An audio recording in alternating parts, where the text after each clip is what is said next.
বলিউডের ভাইজান সলমান খান নিজের নিরাপত্তা ব্যবস্থা নিয়ে বেশ সচেতন হয়ে উঠেছেন। বান্দ্রার গ্যালাক্সি অ্যাপার্টমেন্টে নিরাপত্তা ব্যবস্থায় আরও কড়া নজর দেওয়া হচ্ছে। তার বাড়িতে বুলেট প্রুফ কাঁচ ও সিসিটিভি ক্যামেরা ইনস্টল করা হয়েছে।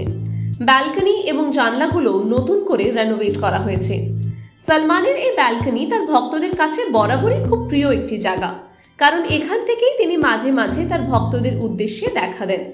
তবে এবার ব্যালকনির পর্দা নামিয়ে দেওয়া হয়েছে এবং বাড়ির আশেপাশে ভক্তদের আসা নিষিদ্ধ। এত কড়া নিরাপত্তা ব্যবস্থার কারণ লরেন্স বিশনয়ের তরফ থেকে সলমান খানকে সরাসরি হুমকি দেওয়া হয়েছে। কৃষ্ণসার হরিণ শিকারের মামলার সূত্র ধরে এই হুমকি দেওয়া হয়েছে।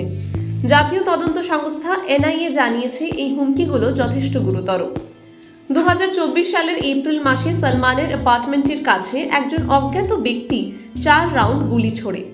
সৌভাগ্যবশত সলমান তখন বাড়ির ভিতরেই ছিলেন। এরপর থেকেই মহারাষ্ট্র সরকার সলমানকে Y+ সিকিউরিটি দিয়েছে। এখন তার বুলেট প্রুফ গাড়ির সঙ্গে থাকে পুলিশের এসকর্ট গাড়ি। গ্যালাক্সি অ্যাপার্টমেন্টের সামনে ভিড় জমায়েত করা বা গাড়ি থামানোর অনুমতি নেই। এদিকে সলমান তার পরবর্তী সিনেমা সিকান্দার নিয়ে ব্যস্ত। ছবির শেষ পর্যায়ের শুটিং 10 জানুয়ারি থেকে মুম্বাইতে শুরু হবে। সূত্রের দ্বারা জানা গেছে সলমান ও রশ্মিকা মান্দানা শীঘ্রই শুটিংয়ে ফিরবেন, আর সিনেমাটি এই ঈদে মুক্তি পাওয়ার কথা রয়েছে। প্রযোজকরা জানিয়েছে যে নির্ধারিত সময়ে সব কাজ শেষ হবে। ভক্তরা অধীর আগ্রহে অপেক্ষা করছেন সলমানের এই ব্লকবাস্টার মুভির জন্য। ভাইজানের নতুন সিনেমা যে দারুণ হিট হতে চলেছে তা নিয়ে ভক্তদের মধ্যে উৎসাহ তুঙ্গে।